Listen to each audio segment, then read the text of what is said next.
If you are having trouble with WhatsApp chat backups on your iPhone, then today we are here with several quick fixes to help resolve this issue. So let's get started.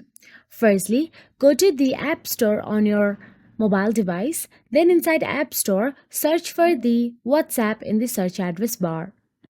Then all you have to do is tap on the WhatsApp Messenger and make sure it is updated. If there is an update option available right next to the WhatsApp, then update it to the latest version. Also, after you update it, check internet connection. A stable internet connection is necessary for backing up WhatsApp chats to iCloud. Make sure you are connected to a reliable Wi Fi network, preferably one with no restrictions. If you are using mobile data, ensure that WhatsApp is allowed to back up using mobile data. Now, go to the settings on your mobile device. Inside settings, tap on the general option available there. Inside general, tap on the iPhone storage.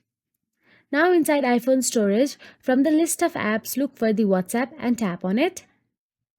Once you tap on the WhatsApp, simply tap on the offload app and confirm the offload. So that is it. By following this step, you should be able to troubleshoot this error. If you found this video helpful, please like, share and subscribe, and thank you so much for watching.